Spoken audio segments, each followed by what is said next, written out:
আপনারা দেখছেন বাংলাদেশের ব্যবসায়িক টেলিভিশন।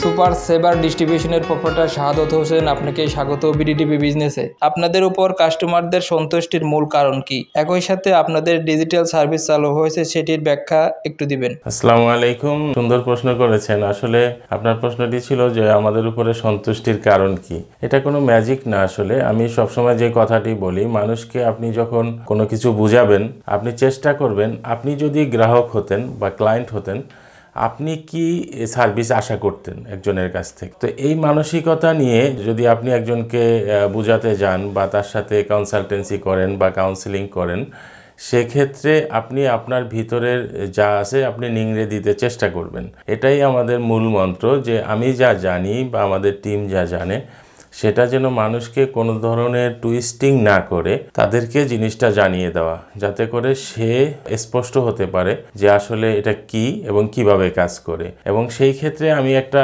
জিনিস এক্সাম্পল স্বরূপ বলবো, যেমন দেখেন ডিজিটাল মার্কেটিংয়ের ক্ষেত্রে যে ধরনের টুলস আমরা ইউজ করি, ইউটিউব বলেন, ফেসবুক বলেন, ইনস্টাগ্রাম, এ জাতীয় সকল টুলসের ভিতরেই কিন্তু ওইটার সাকসেস লুকায় আছে এবং ওইটা কিভাবে কাজ করবে, কোনটা করলে আপনি সফল হবেন, এটা স্টেপ বাই স্টেপ ফেসবুকের ইউনিভার্সিটিতে সব দেয়া আছে, ইউটিউব টিউটোরিয়ালে দেয়া আছে। আমি প্রত্যেকটা রিকোয়েস্ট করব যেন সেখান থেকে জিনিসগুলো দেখে, মোট কথা আমরা প্রত্যেকটা জিনিসের সোর্স, যেটা মেইন সোর্স থেকে শেখানোর চেষ্টা করছি এবং শেখানোর বলতে কি, আমরা নিজেরাও তো শিখছি এখনও। আমরা যতটুকু জানি সেই জিনিসটা আমরা যেখান থেকে জেনেছি, আমরা ডাইরেক্টলি ঘুরিয়ে পেঁচিয়ে না বলে আমরা বলে দিই যে আমি এখান থেকে শিখেছি ভাই, আপনিও এখান থেকে শিখেন, দ্যাটস ইট।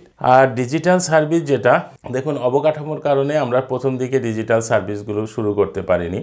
আমরা শুধু ড্রপ শিপিং বা রিসেলিং বলতে যা বোঝায় সেটা করতাম। এখন আমরা কাস্টমার বা আমাদের সম্মানিত ক্লায়েন্ট বা পার্টনারদের রিকোয়েস্টে আমরা এই সার্ভিসটি চালু করেছি পুরোদমে। প্রাথমিক অবস্থায় আমরা ওয়েবসাইট ডেভেলপমেন্ট, ফেসবুকের যে professional page creation, YouTube channel creation, pixel setup, এগুলা বেসিক যে সার্ভিসগুলো সেগুলো দিচ্ছি। এখন এখানে একটা জিনিস আমি স্পষ্ট করব, তো অনেকে এখানে যদি স্পষ্ট না করি ভিডিও দেখে ভাববে যে না, ড্রপশিপিংয়ের সাথে এগুলো ইনক্লুড কিনা। আর আমি এটা যার কারণে শুরু করতে চাইনি, অনেকে মনে করবে যে একটা ওয়েবসাইট বিক্রি করার জন্য বোধহয় তারা ড্রপশিপিং করতেছে বা এই জাতীয় কিছু। আসলে আমরা যদি সেই নিয়ত থাকতো, আমরা কিন্তু প্রথমে আইটি সার্ভিস চালু করতাম। আমরা প্রথমে ড্রপ শিপিং করেছি একটা সময় পর্যন্ত, তখন কাস্টমার এবং সম্মানিত পার্টনারদের রিকোয়েস্টেই আমরা আবার নেক্সট স্টেপে গিয়েছি। এখন সেই ক্ষেত্রে আমরা যেটা করব সেটা হচ্ছে, আপনি যদি বাইরে থেকে যে প্রাইসে নেবেন তার চেয়ে আমরা নামমাত্র মূল্যে, যেটা একবারে না নিলে নেই। কারণ আমাদের এখানে আপনি জানেন ব্যাকলিংকে অনেক ইঞ্জিনিয়াররা কাজ করে, কারণ এগুলো তো সবাই একজনের দ্বারা সম্ভব না। এক একটা রেসপন্সিবিলিটি এক একজনের উপরে বর্তায়, তো তাদের একটা পেমেন্টের আছে, পেমেন্ট করতে হয়। তো সব মিলিয়ে জিলিয়ে এটার জন্য আমরা যে পেমেন্টটা নিব, এটা আমরা 5টি প্যাকেজে বিভক্ত করেছি। সেই ক্ষেত্রে আপনারা যে সার্ভিসটি নিতে চান আমাদেরকে জানালে, আমরা আপনাদের হোয়াটসঅ্যাপে নক করলে আমরা ওখানে জানিয়ে দিব আমাদের কী কী সার্ভিস চালু আছে। সেই ক্ষেত্রে আপনি আমাদেরকে বললে আমরা ওই সার্ভিসের জন্য আপনাকে সর্বোচ্চ যেটা ডিসকাউন্ট দেওয়া যায় সেটা দিব। ড্রপ শিপিং বিষয়টি একটু স্পষ্ট করুন। এটা একদম স্পষ্ট একটা জিনিস হচ্ছে কি, ড্রপ শিপিং না বোঝাটাই স্বাভাবিক। ড্রপ শিপিং বা রিসেলিং পদ্ধতিটা আমাদের দেশে নতুন অনেকটাই। এটা বিভিন্ন ডেভেলপড কান্ট্রিতে অনেক দিন আগে থেকেই চলে আসছে। যেহেতু এটার সাথে একটা সিস্টেমের বা আইটির একটা রিলেশন আছে, পুরো জিনিসটাই সফটওয়্যার বেস, সে কারণে আমাদের দেশে এটা ইউজ টু হতে হতে একটু সময় নিচ্ছে। বা প্রাথমিক অবস্থায় অনেকেই শুরু করেছে, এখন সেখানেও অনেকের জটিলতা একটু আছে, যার কারণে রিসেলিং বা ড্রপশিপিংয়ে মানুষ ওই রকম অনাগ্রহ প্রকাশ করতেছে। আমি এটা যদি একবারে সংক্ষেপে পরিষ্কার করি, সেটা হচ্ছে যে আপনি নর্মাল একটা দোকান দিতে গেলে কি করেন? নর্মাল একটা দোকান দিতে গেলে আপনি প্রথমে দোকান নেন, দোকানের অ্যাডভান্স করেন, দোকান ডেকোরেশন করেন, তারপরে প্রোডাক্ট বিভিন্ন মাধ্যম থেকে কিনে নিয়ে দোকানে ডিসপ্লে করেন। এতে করে আপনার কি দোকানের খরচ, দোকানের অ্যাডভান্স, ডেকোরেশন কস্ট, ন্যূনতম একটা খরচ চলে যায়। তারপরে মান্থলি ভাড়া, তারপরে আপনার প্রোডাক্ট কস্ট, এবং সেই প্রোডাক্টগুলো আপনি বিক্রি করতেছেন কোথায়? আপনি যে এলাকায় দোকান দিয়েছেন শুধু নির্দিষ্ট ওই মহল্লা বা পাড়াতেই, আপনার ইন্টারন্যাশনালি বা পুরো দেশ জুড়ে কিন্তু আপনার কাস্টমার না। কিন্তু আপনার অনলাইনে যেই ফ্যাসিলিটিটা আপনি অ্যাডভান্টেজটা পাচ্ছেন সেটা হচ্ছে যে আপনি সারা দেশ কেন সারা পৃথিবীতে আপনার প্রোডাক্ট সেল করার মতো একটা প্ল্যাটফর্ম হচ্ছে অনলাইন। সেই ক্ষেত্রে প্রথমত সুবিধা হচ্ছে যে আপনার কোনো দোকান নিতে হচ্ছে না, আপনি দোকানের আপনার ওয়েবসাইটটা হচ্ছে আপনার দোকান। ডেকোরেশন যদি বলেন, ওয়েবসাইটটা আপনি যেই ক্যাটাগরি প্ল্যাটফর্মে সাজাবেন সেটা হচ্ছে আপনার ডেকোরেশন। প্রোডাক্ট যেগুলো প্রোডাক্ট আপনি কিনে নিয়ে ইনভেন্টরি করার মজুত করার দরকার নাই। আপনি আমাদের ওয়েবসাইটে যে প্রোডাক্টগুলো আছে সেগুলো আপনি ওখানে আস্তে আস্তে করে ক্যাটাগরি ওয়াইজ আপনি ওখানে আপলোড দিতে থাকলেন, তো আপনার অনলাইন দোকান কমপ্লিট। এখন আসেন তাহলে আমি বাই অ্যান্ড সেল কীভাবে করব। বাই সেল যেটা করবেন আপনি সেল কাস্টমার যেটা হলো আপনার এই যে ওয়েবসাইট আছে, ওয়েবসাইটটা তো আপনার দোকান। এখন ওয়েবসাইট আপনি মানুষকে জানাবেন কিভাবে? প্রাইমারি অবস্থায় আপনি এটাকে বিভিন্ন ফেসবুক পেজ, আমাদের দেশে ফেসবুকটা হচ্ছে বেশি স্ট্রংলি কাজ করে, যার কারণে মানুষ ফেসবুকের মাধ্যমে সেল করে থাকে। তারপরে ইউটিউব চ্যানেল আছে যেগুলো আমরা আইটি সার্ভিস বা ডিজিটাল সার্ভিসের মধ্যে ইনক্লুড করেছি, সেখানে আপনি কাস্টমারকে ওইভাবে কনভিন্স করে কাস্টমারের কাছে আপনি সেল করলেন। সেল করার পরে কাস্টমার যখন আপনাকে অর্ডার দিল, সেই অর্ডারটা কাস্টমারের নাম, মোবাইল নাম্বার এবং অ্যাড্রেসগুলো আমাদেরকে সিম্পলি ওয়েতে দিয়ে দিবেন। আমরা সেটা আপনার পক্ষ থেকে ওই কাস্টমারকে পাঠিয়ে দিব। তারপরে হচ্ছে ওই কাস্টমার থেকে যখন টাকাটা আমরা রিসিভ করব, রিসিভ করার পরে সেখান থেকে আমাদের হোলসেল প্রাইস কেটে বাকি যে প্রফিট সেটা আপনাকে নগদ ব্যাংক বিকাশের মাধ্যমে আমরা যেভাবে আপনি নিতে চান সেভাবে প্রতি সপ্তাহের বৃহস্পতিবারে আমরা ডিসবার্স করে দিব, মানে আপনাকে পেমেন্টটা পাঠিয়ে দিব। এখন মোট কথা এক কথা হলো আপনি অর্ডার নেবেন, অর্ডারটা নিয়ে আমাদেরকে শুধু পাঠিয়ে দিবেন, আমরা প্যাক ট্যাক করে আপনি যার থেকে অর্ডার নিছেন সেই কাস্টমারকে সরাসরি পাঠিয়ে দিব। তার মানে আপনার সাথে আপনার প্যাকিংয়ের ঝামেলা নাই, আপনার প্রোডাক্ট কেনার ঝামেলা নাই, সোর্সিংয়ের ঝামেলা নাই, কিচ্ছু নেই। এটাই হচ্ছে ড্রপ শিপিং বেসিক্যালি। আরেকটা জিনিস হচ্ছে যে এখানে ড্রপ শিপিং আরেক পদ্ধতিতে অনেকে করতে চায়, সেটা হচ্ছে ভাইয়া টাকাটা আমার ফান্ডে আসবে, মানে তার ফান্ডে আসবে, আমাদের ফান্ডে আসবে না। সেই ক্ষেত্রে সে কী করবে, আমাদেরকে হোলসেল প্রাইসটা আগে পাঠিয়ে দিবে। হোলসেল প্রাইস আগে পাঠিয়ে দিলে ওখানে আপনার যে মোবাইলের সফটওয়্যার আছে সেটা আপনি যদি কিচ্ছু না জানেন আমাদের কাছে আসলে আমরা স্টেট ফাস্ট কুরিয়ার বলেন, পাঠাও কুরিয়ার যেটা আছে, যেগুলো বাংলাদেশে বেশি প্রচলিত, সেগুলো ইনস্টল দিয়ে দিব। আপনি ওখান থেকে বুকিং দিয়ে ওখানে একটা পিক আপ রিকোয়েস্ট পাঠিয়ে দিবেন যে অমুক জায়গা থেকে আপনি প্রোডাক্টটি পিক আপ করেন। তখন ওই এলাকার যে কুরিয়ার রাইডার আছে সে আমাদের থেকে এসে আমরা রেডি করে রাখবো, আপনি কোড নাম্বারটা দিয়ে দিবেন, আমরা উপরে লিখে দিব, ও এসে নিয়ে যাবে। স্পষ্ট দুইটা পদ্ধতিতে আপনি যেই পদ্ধতিতে আগাতে চান। আন্তর্জাতিক বিভিন্ন ড্রপ শিপিং প্ল্যাটফর্মের সাথে আপনাদের ড্রপ শিপিং পদ্ধতি ব্যাখ্যা করুন। আন্তর্জাতিক পর্যায়ে যেসব ড্রপ শিপিং দেয়, যেমন অ্যামাজন, আলিবাবা, এরাই তো মূলত বেশিরভাগ ক্ষেত্রে ড্রপ শিপিংয়ের সর্বোচ্চ সার্ভিসগুলো দেয় ওয়ার্ল্ড ওয়াইড। তাদের যেই নিবন্ধন জটিলতাটা সবচেয়ে বেশি, এবং সেই ক্ষেত্রে আপনার পেমেন্ট প্রসিডিওর ক্ষেত্রে অনেক ঝামেলা থাকে। সেখানে আপনার বিভিন্ন ব্যাংক তাদের ওই পেমেন্টটা অ্যাকসেপ্ট করে না, এবং সবচেয়ে বড় কথা হলো বড় একটা অ্যামাউন্ট, প্রায় আপনি যারা এ পর্যন্ত করেছে অনেকের আপনার 3-4 লক্ষ টাকার মতো একটা অ্যামাউন্ট আপনার আগেই চলে যায়, আপনার প্রফিট আসার আগেই। সেই ক্ষেত্রে আন্তর্জাতিক পর্যায়ে আপনি যান, প্রবলেম নাই, আপনি তো আগে আর্ন করবেন দেন ব্যয় করবেন। আপনি আর্ন শুরু করেন আগে লোকালি করে, তারপরে আপনি আগে জিনিসটাও ক্লিয়ার হবেন যখন আপনি তখন আন্তর্জাতিক পর্যায়ে আমাদের যেতে মানা নেই, আপনি 100% যাবেন, তবে ওই অ্যামাউন্টটা আপনি আগে এখান থেকে গেইন করেন। আমি এটাই বলবো।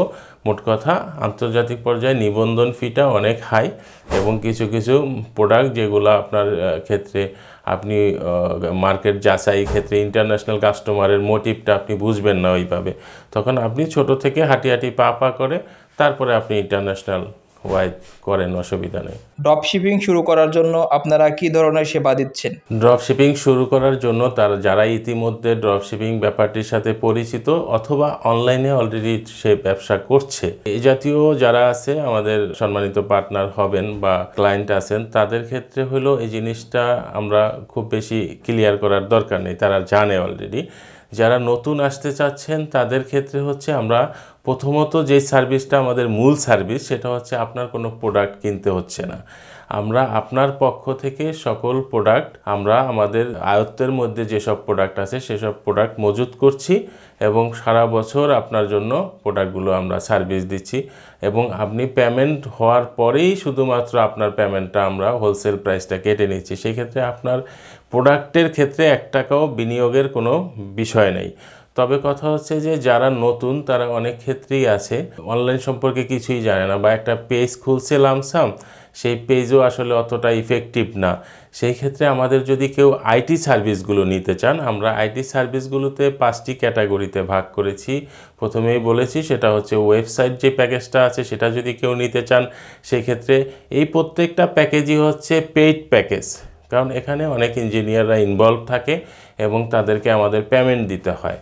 আর প্রোডাক্ট যেহেতু আমাদের টাকা দিয়ে কিনা, সেই ক্ষেত্রে এই জায়গাটায় হয়তো আমরা সর্বোচ্চ সার্ভিস দিচ্ছি এবং বিনামূল্যে আমি আগেই প্রোডাক্ট দিয়ে দিচ্ছি, পরে টাকা আপনার। বিনামূল্যে বলতে বুঝছে যে আমি বাকি ধরতে পারেন এটাকে, যে আপনি প্রোডাক্ট নিয়ে নিচ্ছেন, আপনার পক্ষ থেকে আমরা প্রোডাক্ট পাঠিয়ে দিচ্ছি এবং পরবর্তীতে যখন আপনার আলটিমেট কনজিউমার এটা পেমেন্ট করছে তখন যায় আপনার টাকাটা আমরা হোলসেল প্রাইসটা কেটে নিচ্ছি। আইটি সার্ভিসগুলো নিতে গেলে আপনার অবশ্যই পেড করতে হবে। সেই ক্ষেত্রে আমরা যারা নতুন শুরু করছে তাদের কথা মাথায় রেখে আর এই উদ্বোধনী উপলক্ষে আমরা নামমাত্র মূল্যে, এখানে খুব লিমিটেড সীমিত একটা চার্জ আমরা নিচ্ছি। আপনি সেটা মার্কেট যাচাই করলেই দেখতে পাবেন, এখানে লুকোচুরির কিছু নেই। আপনাদের সাথে ড্রপ শিপিং এর জন্য কি কোনো নিবন্ধন ফি দরকার হয়?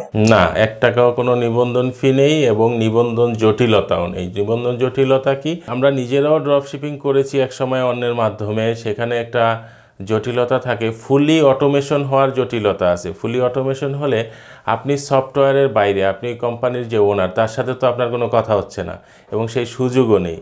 বড়জোর আপনার ফ্রন্ট ডেস্ক অফিসার যারা থাকবে তাদের সাথে কথা বলতে পারবেন, সেই ক্ষেত্রে তাদের থেকে ওই রেসপন্সটা আপনি পাচ্ছেন না। কিন্তু আমরা এই মুহূর্তে যে সার্ভিসটা দিচ্ছি, আমাদের ওখানে তাদের ক্ষেত্রে যে ল্যাকিংসগুলো আমরা সাফার করছি সেগুলো আমরা স্ট্রেংথ হিসেবে নিয়েছি। প্রথমত আমরা পেমেন্টটা ধরেন, কাস্টমার প্রোডাক্ট পাওয়ার পরে কাস্টমার যদি কোনো প্রবলেম পায়, সেক্ষেত্রে কাস্টমার তো আপনাকে ফোন দিচ্ছে, আপনি ইনফরমেশনগুলো আপনার ইনস্ট্যান্ট লাগছে, সেটা যদি আমি আপনাকে সফটওয়্যার দেখে নিতে বলি তখন আপনি এটা কিছু বুঝবেন না আগামাথা। সেই ক্ষেত্রে আমরা যেটা করতেছি, আপনি ওই নির্দিষ্ট হোয়াটসঅ্যাপে আপনি ইনস্ট্যান্ট রিপ্লাই পাচ্ছেন বড়জোর 5 মিনিটের মধ্যে। এই সার্ভিসটা দিচ্ছি, এটা আর নিবন্ধন ফি নেই স্পষ্ট। আরেকটা হচ্ছে আপনি আমাদের ফুলি অটোমেশন না হওয়াতে আপনার ভালো হয়েছে কি, আপনি যখন তখন একটা প্রোডাক্ট পাঠাতে বললেন, আবার কোনো কাস্টমারের সাথে আপনার অ্যাগ্রিমেন্ট মিলল না, আপনি বললেন যে ভাইয়া এটা আপনারা আপাতত অফ রাখেন, এটা আমি আগে কাস্টমারের সাথে কনফার্ম হই। কিন্তু আপনি যখন ফুলি অটোমেশনে চলে যাবেন তখন ওখানে ক্লিক করার সাথে সাথে আপনার অ্যাকাউন্টে এটা কনসিডার হয়ে গেছে যে আপনি এটা প্লেস করে ফেলছেন অর্ডার। এটাই আমাদের ড্রপশিপিং এর ক্ষেত্রে মূল বিষয় বলবো। আপনারা যে ওয়েবসাইটটি সরবরাহ করছেন সেটির বিশেষত্ব কি? এটার মূল বিশেষত্ব হচ্ছে আমরা অনলাইন যেহেতু আমাদের ড্রপশিপিং দিচ্ছি, এইটাকে ফোকাস করেই তো ওয়েবসাইটটি ডেভেলপ করা। আর একটা জিনিস আপনি জানবেন যে ফেসবুকে যারা সফল, বেশিরভাগ যারা ওয়েবসাইট কেন্দ্রিক সফল হয়েছে তারা সবাই কিন্তু ওয়ার্ডপ্রেস ইউজ করে। মোর দ্যান 90% ওনার তারা ওয়ার্ডপ্রেস বেস যে ওয়েবসাইট আছে সেটি ইউজ করে। আমরা ওয়ার্ডপ্রেস রাখার চেষ্টা করেছি। আর ওয়ার্ডপ্রেসে যেটা হয়, আপনার পিক্সেল সেটআপ এবং কনভার্সন এপিআই সেটআপটা পারফেক্টলি ট্রেস করতে পারে ফেসবুক। আর ফেসবুক যদি আপনার কাস্টমারকে টু জেড ট্রেস না করতে পারে অফলাইন এবং অনলাইন বেস, সেই ক্ষেত্রে আপনি পরবর্তী সেই কাস্টমারগুলারে রিটার্গেটিং করতে পারবেন না এবং আপনার সেল জেনারেট হওয়ার সাথে সাথে ফেসবুক ভুল ইনফরমেশন দিবে। সেই ক্ষেত্রে আমরা ওয়ার্ডপ্রেস এবং যেভাবে কাস্টমার ফ্রেন্ডলি করা যায়, একটা কাস্টমার আপনার অর্ডার দেওয়ার জন্য ওয়েবসাইটে ঢুকলো কিন্তু অনেক জটিল ফাংশনের কারণে তারা না দিয়ে বের হয়ে যায়, সেই জিনিসগুলো আমরা অনেক স্মুথ রাখার চেষ্টা করেছি। আপনি আমাদেরকে যখন নক করবেন আমরা আপনাকে সেখানে একটা ডেমো দিব ওয়েবসাইটের, সেই ডেমো দেখবেন যে এটা কতটা স্মুথ এবং সুন্দর। এবং আরেকটা জিনিস হচ্ছে যে আপনি এ জাতীয় ওয়েবসাইট যদি নেন, আপনি দেখবেন অনেকেই এটা ডোমেন হোস্টিংয়ের অ্যাক্সেস দিচ্ছে না, শুধু অ্যাডমিন প্যানেলের অ্যাক্সেস দিচ্ছে। সেই ক্ষেত্রে হয় কি, আপনার যদি ডোমেন হোস্টিংয়ের অ্যাক্সেসই না থাকে, ওটার মালিক তো আপনি না, আসলে এটার মালিক তো আরেকজন। এবং ওইটার কারণে আরেকটা জিনিস সমস্যা হয়, আবার অনেকে ডোমেন হোস্টিং দিলেও সাব ডোমেন দেয়। এতে করে তার যে মূল ডোমেন বা মূল হোস্টিংয়ে গিয়ে আপনি যখন পিক্সেল সেট আপ করেন, পিক্সেলে 2 ধরনের সেট আপ হয়, একটা হচ্ছে ব্রাউজ সেট আপ, একটা হলো সার্ভার সেট আপ। ব্রাউজের সুফল আপনি পেলেও প্রাইমারি অবস্থায় সার্ভারের সুফল কিন্তু পাচ্ছেন না, যেহেতু আপনি ওইটার ওনারই না। সেক্ষেত্রে আমরা আপনাকে যখন ওয়েবসাইটটি নেবেন, আপনার হোস্টিং ডোমেন সব কিছু আপনার হাতে বুঝিয়ে দিয়ে একদিনের ট্রেনিং দিব পুরা, যে অ্যাডমিন প্যানেলে আপনার কিভাবে কাজ করবেন সব কিছু বুঝিয়ে দিয়ে তারপরে হচ্ছে আপনার নিশ্চিত হলেই দেন আমরা আপনাকে বলবো গো অ্যাহেড। এবং পাশাপাশি আপনার ট্রাবল শুটিংয়ের ক্ষেত্রে যখনই যে প্রবলেম ফেস করবেন আমাদের কনসার্ন টিমের সাথে আপনার কানেক্ট করিয়ে দিব, আপনি ইনস্ট্যান্ট সেখান থেকে সাপোর্ট পাবেন। অনেকেই ব্যবসা করতে আগ্রহী কিন্তু তারা এই ব্যবসাটি ঝুঁকিমুক্ত জেনেও শুরু করছে না, এর কারণ কি? দেখুন, এখানে একটা কথা হচ্ছে যে if you want to learn to swim jump into the water. আপনি সাঁতার শিখতে চাচ্ছেন কিন্তু পানিতে নামবেন না, তা তো হবে না। আপনার ব্যবসার মূলই হচ্ছে আপনার ঝুঁকি নিতে হবে। এটা অনেকটা খারাপ অর্থে ধরলে জুয়ার মতো, যে আপনি আপনার যে রিস্ক না নিলে আপনি কিভাবে উত্থান হবেন। আপনি যে জায়গায় আছেন, আমি রাস্তায় বের হব না যদি গাড়ির নিচে পড়ি, আমি পুকুরে যাব না যদি ডুবে মারা যাই, তাহলে আপনি সারা জীবন তো ঘরের মধ্যেই বসে থাকবেন। এবং আরেকটা জিনিস হচ্ছে, এ জাতীয় লোকরা শুধু আমাদের কাছে আসে তা না, এরা হচ্ছে যত ইউটিউব দেখে যেখানে মানে একটু আশ পায় সেখানেই যায় এবং সেখানেই কন্ট্যাক্ট করে, কিন্তু জীবনে কোনো অ্যাকশনে যায় না। তা আপনি অ্যাকশনে যদি না যান, সেটা আমরা কিভাবে ব্যাখ্যা করবো ভাইয়া? এখন সেটাকে যদি আপনি আনঅফিসিয়ালি আমি বলতেছি, আনকোট যদি বলেন, তাহলে মানসিক ধ্বজভঙ্গ বলতে পারেন তাদেরকে। তারা নিজের ব্যাপারে সন্দিহান যে আমি কি করব না। আরে বাবা, আমরা যেই সার্ভিসটা দিচ্ছি, এখানে তো আমরা চ্যারিটি করছি সেটা বলছি না, আমরা যে সার্ভিসটি দিচ্ছি, আপনার প্রোডাক্ট কিনে মজুত করা, আপনার প্রোডাক্টটা নষ্ট হতে পারে, ভেঙে যেতে পারে, আপনার না চলতে পারে, সেই জায়গা থেকে আপনাকে ফ্রি করে দিচ্ছি। এরপরেও যদি ব্যবসা কেউ না করতে পারে, এটা আপ টু দ্যাম। এটা আমাদের ক্ষেত্রে আসলে আমরা এর চেয়ে ভালো ব্যাখ্যা দিতে পারবো না। জীবনে আপনি এখান থেকে একটু না শিখে বা ইউটিউব চ্যানেল থেকে 1 লাইন 2 লাইন না শিখে আপনি যাকেই ধরেন, একজন মেন্টর ধরবেন জীবনে। একজন মেন্টরকে আপনি A to Z ফলো করবেন, আদারওয়াইজ আপনি ফেল করবেন, সেটা যার কাছেই যান। এবং আপনি যখন 10-12 জনের কাছে যাবেন, আপনি কনফিউজড হবেন, কারণ একটা মানুষের আফাদ মস্তক ভালো থাকবে না। তার ত্রুটি ধরতে গেলে সেটা ঠিক আছে। এখন আমাদের কাছে অনেকে আসে, তারা ওই যে কনে দেখতে গেলে যেরকম, যে মেয়ে বিয়ে করবে, মেয়ে দেখতে গেল, তার ত্রুটি কি ধরা যায় সেটা আগে লিস্ট করে নিয়ে গেলেন। সেই ক্ষেত্রে তো ভাই আপনি তো বিজনেস করতে আসেন না, আপনি তো আমাকে ইন্টারভিউ নিতে আসছেন, তাই না? আমাকে জাস্টিফিকেশনের জন্য আসছেন। সেই ক্ষেত্রে তারা কারো কাছেই হ্যাপি না বেসিক্যালি। এখন তারা বিজনেস শুরু করতে আদৌ পারবে কি না, আই ডোন্ট নো। ব্যবসা শুরু করার জন্য কোন বিষয়টি সবচেয়ে বেশি গুরুত্বপূর্ণ? আমরা যেহেতু বিজনেস ব্যাকগ্রাউন্ডের স্টুডেন্ট, আপনার থিওরি এক জিনিস, প্র্যাকটিক্যাল এক জিনিস। আমরা যখন পড়েছি, আমরা শুনেছি যে অর্থ হচ্ছে ব্যবসায় রক্ত সঞ্চালনের সাথে তুলনা করা হয়, যে রক্ত ছাড়া যেরকম বডি অকেজো, সেরকম আপনার অর্থ ছাড়া ব্যবসা হয় না। তো সেই ক্ষেত্রে এই জিনিসটা আমরা প্র্যাকটিক্যাল লাইফে এসে দেখছি, ব্যবসা করতে আসলে অর্থর চেয়ে যেটা বেশি, সেটা হচ্ছে আপনি প্রচণ্ড ধীরচেতা মনোভাব এবং সাহসী হতে হবে। সাহসী কীরকম? আপনি মনে করেন একটা চ্যালেঞ্জে ডুবে গেছেন, আপনার ওখান থেকে আপনার হাসি মুখে ওইটা মেনে আরেকটা চ্যালেঞ্জে জাম্প করতে হবে। আপনি মনে করছেন যে আমি ফেল হয়ে গেছি, আপনি সব হাত পা ছেড়ে দিয়ে অসহায় হয়ে গেলেন, তাহলে তো আপনি সবই শেষ। একজন ব্যবসায়ী তখনই সফল হয়, ওইসব সফলতার পিছনে আপনি কতটা যে পেইন, কিন্তু ওরা পেইনটাকে চ্যালেঞ্জ হিসাবে নিছে এবং এনজয় করছে।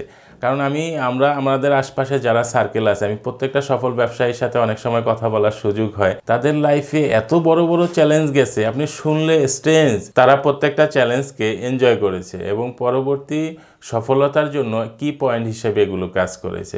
তাই বলবো, আপনি যদি ব্যবসা করতে চান, আপনি ডেসপারেটলি আপনার উদ্যমী হতে হবে এবং সাহসী হতে হবে, যে আমি করবই, কেউ আমাকে আটকে রাখতে পারবে না। ব্যবসায় কেন আসা উচিত বলে আপনি মনে করেন? আমি আমার লাইফ লেসন থেকেই বলবো, আমি আলাদা করে তো আসলে আমার কাছে কোনো ব্যাখ্যা নেই। সেই ক্ষেত্রে ব্যবসার হলো আপনার প্রত্যেকটা মানুষ কিন্তু আল্লাহ তাআলার ইউনিক সৃষ্টি, যে সে আসলে তার সারা জীবনে কি করে গেছে। আপনি চাকরি করছেন, সেটা ঠিক আছে, চাকরি মন্দ সেটা বলবো না, চাকরি করবেই কেউ না কেউ। সেই ক্ষেত্রে আপনি চাকরিতে যে কমফোর্ট জোনে চলে যায় মানুষ, যে আমি সকাল থেকে বিকেল পর্যন্ত কাজ করলাম, এবং আপনি সেটা হচ্ছে যে আপনি ওখান থেকে একটা বেনিফিট পেলেন। এবং মানুষ এই চাকরির ক্ষেত্রে কিন্তু মানুষ সৃষ্টিকর্তার ক্ষেত্রে থেকেও দূরে চলে যায়। আপনি দেখবেন বেশিরভাগ ব্যবসায়ী, পুরনো ব্যবসায়ী সবাই কিন্তু ধার্মিক। এর কারণ হচ্ছে কি, আপনি যখন দেখবেন যে আপনার সারাদিন একটা চ্যালেঞ্জের মধ্যে আছেন, বিল পেমেন্ট করবেন কিন্তু টাকা নাই, আপনি ম্যাজিকের মতো থেকে একটা কাস্টমার এসে দেখবেন যে আপনার বিশাল একটা বিল বানিয়ে ফেলছে, এবং সেই ক্ষেত্রে আপনি তখন স্রষ্টার যে মিরাকেল, আপনি আল্লাহ তাআলার যে মিরাকেলগুলো সেগুলো দেখতে পারবেন ব্যবসা করলে। আর আপনি যখন চাকরি করবেন তখন আপনার মনে হবে ওই প্রতিষ্ঠানের যে ওনার আছে সে হচ্ছে আপনার গড, কারণ সেটা আপনাকে মাস শেষে বেতন দিচ্ছে। এভাবে আপনি আস্তে আস্তে আল্লাহ থেকে দূরে সরে যাবেন। নাম্বার 2 হচ্ছে আপনি যেহেতু ইউনিক সৃষ্টি, পৃথিবীতে আপনার কন্ট্রিবিউশন কি? আপনি 30 বছর চাকরি করলেন, একটা প্রতিষ্ঠানের জিএম হলেন, সব কিছু সর্বোচ্চ পর্যায়ে গেলেন, সব ঠিক আছে, কিন্তু আপনার কন্ট্রিবিউশন কি? আপনি কারো কর্মসংস্থান সৃষ্টি করেছেন? আপনি সমাজে কী ধরনের প্রভাব রেখেছেন? এই সব মিলিয়ে জিলিয়ে ব্যবসার বিকল্প ব্যবসায়ী। এবং 3 নাম্বার হচ্ছে আপনি দেখবেন আপনার তো একটা স্বপ্ন থাকবে। চাকরিতে আপনি যত লক্ষ টাকা স্যালারি পান, আপনার দেখবেন যে আপনার উন্নতি একটা পর্যায়ে গিয়ে থেমে গেছে, কিন্তু আপনার যে স্বপ্ন পূরণের যে আকাঙ্ক্ষা যদি থাকে, আপনার অ্যাম্বিশন, অনেকে তো হাই অ্যাম্বিশাস থাকে, এটা খারাপ না। অ্যাম্বিশন থাকলেই তো পরবর্তীতে আপনি কিছু একটা করার জন্য উদ্যমী হবেন। এবং সেই ক্ষেত্রে পৃথিবীর ধনী ব্যক্তিদের যদি আপনি দেখেন, রেকর্ড দেখেন, 75% কিন্তু বিজনেসম্যান, 75% হচ্ছে ব্যবসায়ী বা উদ্যোক্তা, আর 15% হচ্ছে আপনার ইনভেস্টর, বিনিয়োগকারী। এখন একটা কথা থাকে, বিনিয়োগকারী আর উদ্যোক্তার মধ্যে পার্থক্য কী? অনেক লোক আছে ব্যবসা বুঝে না কিন্তু টাকা আছে, তারা শেয়ার মার্কেটে শেয়ার কিনে বা বিভিন্ন ব্যবসায়ীকে বলে ভাই আপনি ব্যবসা পরিচালনা করেন, আমি আপনাকে টাকা দিচ্ছি, তারা হচ্ছে বিনিয়োগকারী। এই 15% কিন্তু বিনিয়োগ, যার টাকা আছে। তার মানে আমি একটা কথা বলেছি আগে যে টাকা থাকলেই বিজনেসম্যান হওয়া যাবে না। বিজনেসম্যান হতে হলে কী হতে হবে? সাহসী এবং উদ্যমী। এবং ওই বিনিয়োগকারী মাত্রা 15%, আর 7% হচ্ছে ওয়ার্ল্ডের বিভিন্ন খেলোয়াড়, নামি দামি খেলোয়াড়। 3% হচ্ছে আপনার কি? শিল্পী, বিভিন্ন আর্টিস্ট। তাইলে আপনার 0% হচ্ছে এমপ্লয়ি, চাকরিজীবী। তো 0% এমপ্লয়ি, চাকরিজীবী জেনেও আমরা একটা কমফোর্ট লাইফের আশায় আমরা কি করছি? আমরা একটা বিলাসী কুকুরের জীবনযাপন করছি, কিন্তু এই ধোঁকা আমরা বুঝতে পারছি না। আরেকটা জিনিস আপনি ভালো করে খেয়াল করে দেখবেন, আপনি একজন পান দোকানদারের দূর থেকে তাকিয়ে দেখবেন তার চেহারার মধ্যে যে একটা তৃপ্তি, মানসিক তৃপ্তি, আপনি একটা কোম্পানির জিএমের চেহারার দিকে তাকিয়ে দেখবেন তো উস্কো খুস্কো, তার চেহারার মধ্যে কিন্তু ওই নুরানি তৃপ্তিটা নাই। এর মানে সে একটা মানসিক টেনশনে থাকে, একটা ঘোরের মধ্যে তাকে রেখে দিয়েছে, সে এটা থেকে বের হতে পারতেছে না। সফলতার মূল মন্ত্র কি বলে আপনি মনে করেন? এটা দুইটা জিনিস হচ্ছে যে আমরা তো স্লিপ করে যেটা বুঝতে পেরেছি আর কি, সেটা হচ্ছে যে আপনার ফোকাস অ্যান্ড পরিশ্রম, হার্ডওয়ার্ক এবং ফোকাসের বাইরে কিচ্ছু নাই। ফোকাস আমরা কেন পারছি না? আমরা আজকে চিন্তা করলাম এই ভাইয়ের ইউটিউব দেখেছি, ওনাকে একটা ফোন দেই, ওনাকে দিলাম। আমরা দুপুরের পরে কি করলাম? দুপুর পরে শুতে গেলাম, শুতে গিয়ে আরেকটা ভাইকে ফোন দিলাম ইউটিউব দেখে।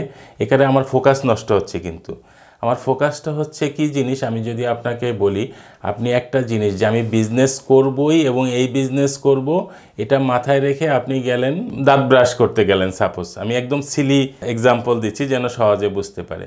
দাঁত ব্রাশ করতে গিয়ে আপনি কি করলেন? আপনার ব্রাশ রেখে আরেকজনের ব্রাশ দিয়ে ব্রাশ করে ফেলছেন। তার মানে কি আপনার ফোকাসটা এত স্ট্রংলি মাথার মধ্যে, এটা কিন্তু খারাপ কিছু না।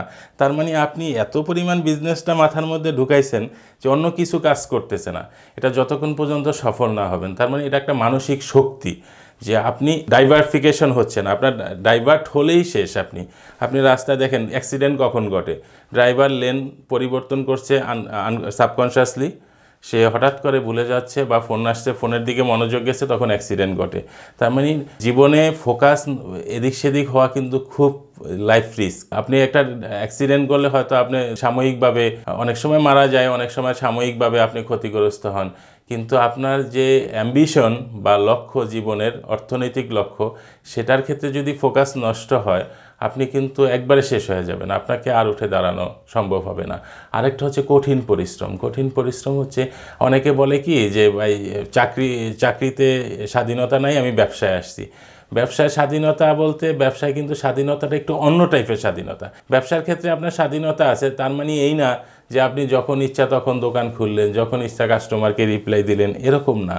কিন্তু ওই যে আপনার ওই করাটার মধ্যেও, ওই পরিশ্রমটার মধ্যেও আপনার একটা সন্তুষ্টি আছে যে আমার বস আমি, এটা হচ্ছে সবচেয়ে বড় কথা, যে আমার জবাবদিহিতা আমি আমাকেই দিচ্ছি, আর কাউকে দিতে হচ্ছে না। তখন আপনি হাঁটতে খেতে নাইতে, আমরা পড়েছি না যে management is what a manager ডাস।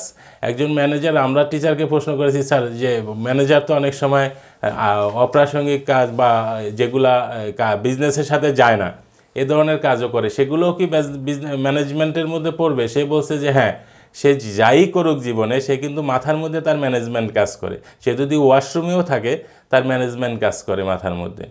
সেই ক্ষেত্রে একজন বিজনেসম্যানের আপাদ মস্তক যখন সে বিজনেসম্যান বানিয়ে ফেলতে পারবে, তার কোনো কিছুই, কোনো পরিশ্রমই খারাপ লাগবে না, সে আরও বেশি হার্ডওয়ার্কিং পিপল হয়ে যাবে। আপনাদের পণ্যর মূল্য নিয়ে কিছু বলেন। আমাদের যে প্রোডাক্টগুলোর মূল্য যেটা হচ্ছে ড্রপ শিপিংয়ের ক্ষেত্রে আমরা নির্ধারণ করে থাকি, সেটা হোলসেল প্রাইসেই আমরা দিচ্ছি আর কি। এখন অনেকে বলতে পারেন যে ভাইয়া এই প্রোডাক্টটার প্রাইস আমাদের কাছে একটু বেশি মনে হচ্ছে বা কিছু, কিন্তু আপনি যখন আপনার 2টা প্রোডাক্টের আপনি বেশি মূল্য মনে হচ্ছে, আমার 5টা প্রোডাক্টের মূল্য যে কম মনে হচ্ছে, সেটা কিন্তু আপনি বললেন না। আমার এমন কাস্টমারও আছে যে এসে বলতেছে যে আপনার কাছে প্রোডাক্টের দাম কম মনে হচ্ছে মার্কেটে অনুযায়ী। ইভেন আপনি জানেন না, একটা ইউটিউব ভিডিওতে আমার সম্মানিত একজন পার্টনার বা কাস্টমার সে কমেন্টস করছে, এরকম কথা অনেকেই বলে কিন্তু প্রোডাক্টের মূল্য বেশি। মজার ব্যাপার হচ্ছে সেই কাস্টমার এই কমেন্টস করার 2 দিন পরে আমার কাছে এসছে। আমি আসার পরে সে আবারও আমার সাথে 1-1.5 ঘন্টা কথা বলে চলে গেছে। চলে গিয়ে আবার মার্কেট যাচাই করে 2 থেকে 2.5 ঘন্টা পরে সে আবার এসছে, এসে বলে যে না, আপনাই আমাদের সঠিক জায়গা বুঝতে পারছি, আর ঘুরবো না, ঘুরে দেখছি সব জায়গায় বেশি। তো এই একটা জিনিস কিন্তু দুঃখজনক হচ্ছে, সেই কমেন্টসটা ডিলিট করেনি। এখন আমিও তাকে বলিনি যে লজ্জা পাবে, এই জন্য তাকে আমি বলিনি। সে প্রোডাক্টটি আমার থেকেই পরে নিয়ে গেছে, এখন নিয়মিত প্রোডাক্ট নিচ্ছে। এটা মানুষের মধ্যে থাকে, অনেক সময় যাচাই বাছাই না থাকলে এক দোকানে, আবার দেখা গেলো আপনি এক জায়গায় প্রোডাক্ট কিনতে গেছেন,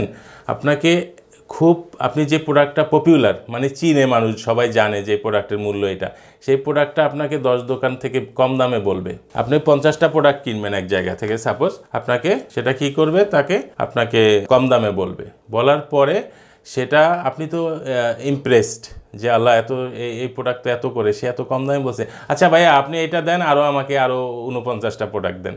আপনাকে তো বাকি 48টা প্রোডাক্টে ধরা খাইয়ে দিছে। কোন প্রোডাক্টটা তো আপনি জানেন না, প্রাইস জানেন, আপনি কি প্রত্যেকটা প্রাইসের দাম জানেন? ড্রপশিপিংয়ের ক্ষেত্রে আমার যেটা করতে হয়, আমরা কিন্তু কিছু প্রোডাক্ট আপনি দেখবেন বেশিরভাগ চায়না প্রোডাক্ট যারা বিক্রি করে, সকালে বলতেছে যে স্টক অ্যাভেলেবেল, বিকেলে বলছে যে স্টক আউট। তা আমরা একটা নির্দিষ্ট সময় পর্যন্ত আমরা যে ইনভেন্টরি মেনটেন করছি, আপনার জন্য প্রোডাক্টটা ধরে রাখতেছি, আমাদের টাকাটা মজুদ রাখতেছি, এবং শেয়ার মার্কেটের মতো চায়না প্রোডাক্টের ডলারের সাথে উঠানামা করে প্রাইস, সেটা আমরা না বাড়িয়ে, না উঠিয়ে, না কমিয়ে আমরা একটা স্টেবল অবস্থায় রাখতেছি দীর্ঘদিন। সেই ক্ষেত্রে আপনি 2-4 টাকা তো এদিক সেদিক হতেই পারে, সেটা নিয়ে আমার মনে হয় না আপনি তখন অন্য জায়গা থেকেও কিনে নিতে পারবেন। আমরা তো আপনাকে যেটা বলছি যে আমরা আপনাকে প্রতিদিন মাছ গিফট করতেছি না, আপনাকে আমরা মাছ ধরা শেখাচ্ছি। আমরা ড্রপশিপিংয়ের মাধ্যমে আপনি ইনভলভ হন, মাছ ধরা শিখেন, তারপরে আপনি আমাদের থেকেই প্রোডাক্ট নিতে হবে, এটা কোনো মিন করে না। এটা কিছু আপনি অন্য জায়গা থেকে যাচাই বাছাই করে নেন না, সমস্যা নেই, কিন্তু শুরু করেন ভাইয়া। অনেকে তো আছে বিভিন্ন ভিডিওতে ব্যাড কমেন্ট করে, তাদের সম্পর্কে আপনার মতামত কি? এটা নিয়ে আপনি কি বলবেন? যারা হেটার্স, যারা মানুষকে কমেন্টস করতে ভালোবাসে, এটা হচ্ছে অনেকটা ট্র্যাকের মধ্যে আমরা দেখি না যে জন্ম থেকে জ্বলছি, ওই রকম যে বর্ন টু বি হেটার। আমার জন্মই হয়েছে মানুষকে ঘৃণা করার জন্য, মানুষকে ব্যাড কমেন্টস করার জন্য। এখন সেই ক্ষেত্রে হচ্ছে কি, আপনি গ্যালারিতে বসে আপনি খেলায় কমেন্টস করা কিন্তু খুব ইজি, যে বলটা যদি এই অ্যাঙ্গেলে মারতো বা ব্যাটিংটা যদি এইভাবে করতো, তাহলে আউট হওয়ার চান্স ছিল না, এটা 6 হতো। এখন সেই ক্ষেত্রে ওই ভদ্রলোককে যদি আপনি নামিয়ে দেন, তাহলে বল তো দূরের কথা, বল গিয়ে তার সেন্সিটিভ জায়গায় লাগার খুব একটা চান্স আছে। এবং আপনি হেটার্সদের যারা ব্যাড কমেন্টস করে, তাদের সংখ্যাটা বলেন তো। আপনার একটা ইউটিউব ভিডিওতে আপনার সাপোজ 1 লক্ষ কমেন্টস আসছে বা 1 লক্ষ ভিউয়ার আসছে, 1 লক্ষ ভিউয়ারের মধ্যে 2 থেকে 3 জন খারাপ কমেন্টস করছে, এটা কি কোনো পার্সেন্টেজে আসে? এটা তো কোনো পার্সেন্টেজে আসে না, 0.0001%। সেই পার্সেন্টেজের ব্যক্তিরা সমাজের তো আগাছা, এরা কি বললো কি না বললো, এতে করে আমি সবসময় বলবো যারা বিজনেস করতে চান ভাই, আমাদের সাথে না, আপনি নিজে শুরু করেন না, কিন্তু একটা ফোকাস ঠিক রেখে শুরু করেন, এটাই আমাদের কথা। আসলে আপনাদের কাছে কাদের আসা উচিত বলে আপনি মনে করেন? যারা ডিটারমিনেশন আছে যে আমরা বিজনেস করতে চাই, আমাদের আসলে এত কিছু চিন্তা ভাবনা করার নেই, আমি ব্যবসা করব, আমি ব্যবসা এখনই জাম্প করব, সেই ধরনের লোক। এখন যারা আসলে অত বেশি দ্বিধাদ্বন্দ্বে ভুগেন, কিছু কিছু লোক আছে আপনার রাত 2টায় ফোন দিল, দিয়ে সকাল 8টায় যখন অ্যান্সার দিলাম তখন বলল যে ভাই আপনার রাত 2টায় দিলাম, এখন 2টায় 8টার সময়। ভাই রাত 2টায় মানুষ কি করে? এখন এটা তো একজন মানুষের নেগেটিভ সাইড হতে পারে না। তখন আমি বললাম যে আপনি 2টায় দিলেন ভাই, আমি তো ঘুমোচ্ছিলাম। বলে যে আমি কি জানি, আমি তো নাইট ডিউটি করতেছিলাম। এ জাতীয় লোক করতেছি। আলহামদুলিল্লাহ অনেক বড় বড় কোম্পানির সিইও বা এ জাতীয় যারা আছে তারাও আমাদের সাথে ডিল করে, এবং তাদেরকে ডিল করার মধ্যে একটা আলাদা আমরা আনন্দ খুঁজে পাই। কারণ কি, তারাও আমাদেরকে অ্যাডভান্স গাইডলাইন দেয় যে ভাইয়া এইভাবে আগালে মনে ভালো হচ্ছে, বা আপনি এই সার্ভিসটা চালু করেন। তারা আমাদের রিয়াল পার্টনার।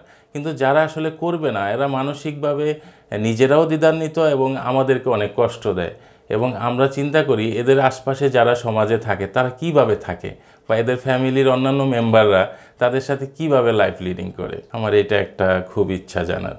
এবং আমি বলবো ভাই, আমাদের কাছে যারা আসবেন, বিজনেস করতে আসবেন, এবং আমরা অনেক প্যাশেন্সের পরিচয় দিই। বেসিক্যালি আপনি চিন্তা করবেন না, এক একজন আসে, এসে প্রোডাক্ট খুলে দেখতেই পারে, সে দেখে টেখে সে যে গেল আর ফিরে এলো নার মতো। সে ওই এক প্যাকেটের ম্যানুয়াল নিয়ে আরেক প্যাকেটে ঢুকিয়ে রাখছে, এক প্যাকেটের কড নিয়ে আরেক প্যাকেটে ঢুকিয়ে রাখছে। এভাবে আমরা পরে যখন কাস্টমারকে দিব, আমরা অনেক কিছু মিলাতে পারি না। এখন সেই ক্ষেত্রে তাদেরও একটু বোঝা উচিত যে আমি বিজনেস করতে যাব, আমি আসলে এক্সিবিশন তো না, এটা ব্যবসা করব। ব্যবসা শুরু করে দেন, এর প্রোডাক্ট আপনি পরে দেখেন। আপনার নিয়ত করেন আগে যে আমি ব্যবসা করব, আমি আসছি ভাই, আমাকে ব্যবসা করেন। আপনাদের বর্তমানে ব্যবসা শুরু করার জন্য কোন প্রোডাক্ট বা প্যাকেজ আছে? দেখেন, আমরা যেটা হচ্ছে কি, আমরা এখানে একটা জিনিস আমাদের কাছে খটকা লাগে, মানে কাস্টমাররা এসে প্রথমেই জিজ্ঞেস করে যে ভাই আমাকে কিছু ভাইরাল প্রোডাক্ট দেন তো, আমি ব্যবসা করব। আচ্ছা, আপনি একটা ভাইরাল মিন্স কি? যেটা ব্যাপকভাবে ছড়িয়ে গেছে, তাই না? যেটা ব্যাপকভাবে ছড়িয়ে গেছে, এই প্রোডাক্ট দিয়ে আপনি কি করবেন? অলরেডি তো এটা অনেকে বিজনেস শুরু করে দিয়েছে। আমার রিকোয়েস্ট থাকবে, আপনি এভারগ্রিন প্রোডাক্ট নিয়ে কাজ করবেন, যেই প্রোডাক্টটা মানুষের জন্ম থেকে মৃত্যু পর্যন্ত কাজে লাগবে। এই প্রোডাক্টটা আপনি ডে টু ডে মানুষের কাছে বিশ্বাসযোগ্যতা অর্জন করবেন, এবং সেখানে আপনি সারা বছর একই প্রোডাক্ট সেল করতে পারবেন। সেই ক্ষেত্রে আমরা প্রথম প্রিফারেন্স থাকে আমাদের যে আপনারা বাচ্চাদের যে প্রোডাক্টগুলো, কিডস আইটেম, এগুলো নিয়ে কাজ করেন। এবং আপনি যখন আমাদের সাথে এঙ্গেজ হবেন, আমরা নির্দিষ্ট কমিউনিটি গ্রুপে আপনাকে অ্যাড করে নিব। সেখানে আমরা 2টা গ্রুপ মেনটেন করি এখন। সেটা হচ্ছে, একটা হচ্ছে কমন গ্রুপ, যারা আমাদের থেকে হোলসেল নেন বা জেনারেল পিপল। আরেকটা হচ্ছে আমাদের স্পেশাল গ্রুপ, যারা আমাদের সাথে ড্রপ শিপিং বা রিসেলিং করছেন। সেখানে আমরা টাইম টু টাইম একটা শিডিউল করে আমরা তাদেরকে বিভিন্ন প্যাকেজ অফার করি, যে আপনি এটা নিয়ে কাজ করতে পারেন, এটা আমাদের কাছে নতুন আসছে, বা এটা করলে ভালো হবে। এবং কিছু কন্টেন্ট যেগুলো আমরা চাই না, কিছু কন্টেন্ট রেডি, কমন কন্টেন্ট থাকে, সেগুলো দেই। এবং আমাদের কাছে যদি কিছু কন্টেন্ট রেডি থাকে, সেগুলো দিয়ে হেল্প করার চেষ্টা করি। এবং এই কম্বো বা প্যাকেজ যেগুলো, এগুলো ওখানে আমরা টাইম টু টাইম দিয়ে দিচ্ছি। তখন এরা আগে ABCD শুরু করুক, তারপর ওটা এমনিতেই তার কাছে পৌঁছে যাবে ইনশাআল্লাহ। সর্বশেষ, ডিজিটাল মার্কেটিং সফলতার জন্য কি করা উচিত, সংক্ষেপে ব্যাখ্যা করেন। দেখুন, আমরা শুরুর দিকে একটা কথা মনে আছে কিনা আপনাকে, যে আমরা বলেছিলাম যে প্রত্যেকটা জিনিসের সোর্স খোঁজা উচিত, যে মেইন পয়েন্টটা কি। মেইন পয়েন্টগুলো কিন্তু সহজ থাকে, এটা পরবর্তীতে যখন হাত বদল হয় কথাগুলো, তখন গিয়ে আপনার এটা বেশি জটিল, টুইস্টিং হয়ে যায়। যার কারণে আমরা মূল কথা যদি বলেন, সেই ক্ষেত্রে মার্কেটিংয়ের, এবং বিশেষ করে ডিজিটাল মার্কেটিংয়ের জন্য আমি বলবো সিয়ালডিয়ানের 6 প্রিন্সিপালস অফ পারসুয়েশন। এই 6টা প্রিন্সিপাল যদি কোনো বিজনেসম্যান, সেটা অনলাইন অফলাইনে হোক, বিশেষভাবে অনলাইন এটা বেশি গুরুত্বপূর্ণ, মানে আমার এক্সপিরিয়েন্স থেকে বলতেছি, সেই ক্ষেত্রে আপনি সফলতা আপনার অনেকটাই নিশ্চিত। সেটার মধ্যে প্রথমটা যদি আমরা বলি রিসিপ্রোসিটি। রিসিপ্রোসিটি হচ্ছে আপনার সম্পর্ক কিভাবে গড়ে ওঠে একটা মানুষের মধ্যে। পৃথিবীর প্রত্যেকটা মানুষের মধ্যে কিন্তু স্বার্থ কাজ করবে, এটা ন্যাচারাল, এটা সৃষ্টিগত। তাহলে কি গিভ অ্যান্ড টেকে আপনি যখন কাস্টমারের, তাহলে আপনি কিভাবে আপনার কনভিন্স করবেন, আপনার সাথে সম্পর্ক গড়ে তুলবেন।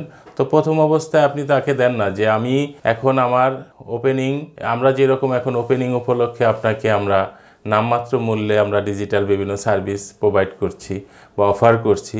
আপনি এরকম প্রথম দিকে আপনি কাস্টমারকে কিছু ফ্রি গিফট, বড় একটা ডিসকাউন্ট এভাবে যখন দিবেন, কাস্টমার আপনার প্রতি একটু হলেও দৃষ্টি থাকবে তার, যে এখান থেকে নেওয়া যায়।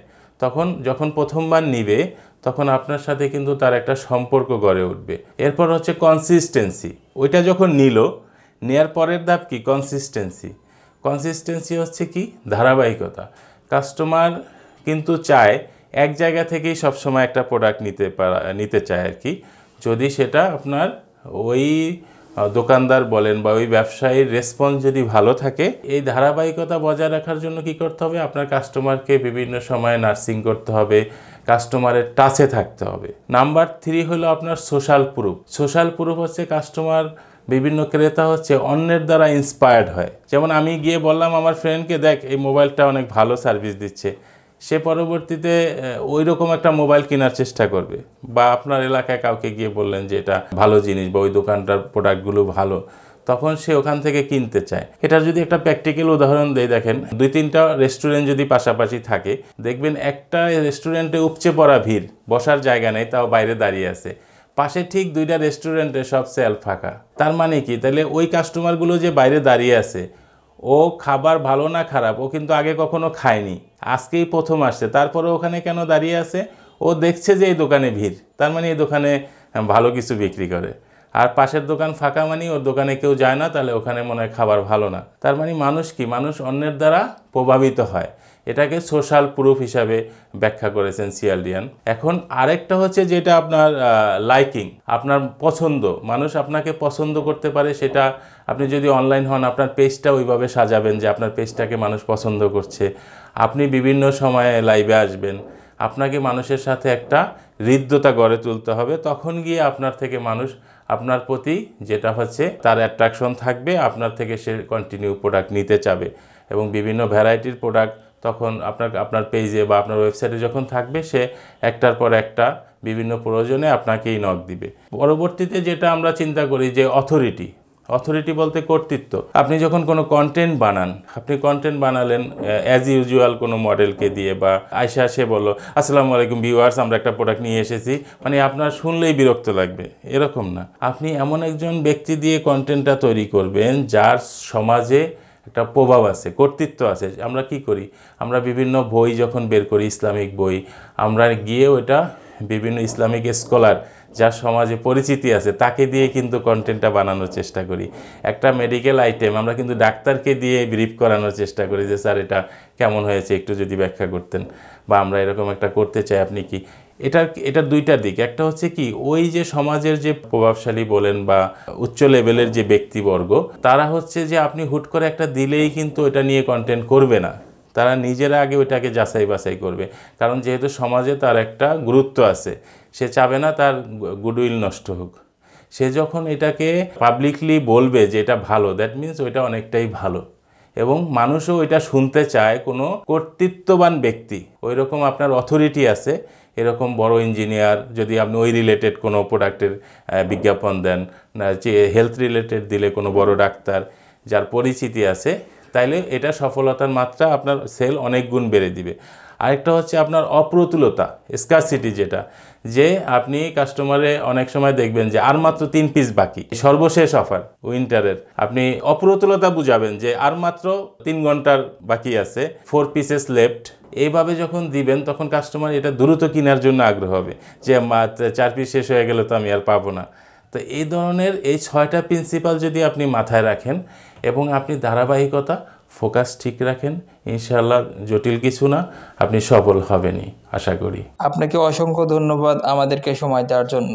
আপনাকেও অসংখ্য ধন্যবাদ। আমি সর্বশেষ আবারও বলবো যে আমাদের এই প্ল্যাটফর্মকে কেন্দ্র করে যারা তরুণ উদ্যোক্তা, যারা উদ্যমী এবং যারা বেকার আছেন, শিক্ষিত বেকার এবং প্রবাসেও আছেন, অনেকে চাচ্ছেন যে ওখান থেকে কিভাবে ব্যবসা করা যায়, তাদের আমি বলবো একটা আপনার কাঙ্ক্ষিত প্ল্যাটফর্ম হতে পারে।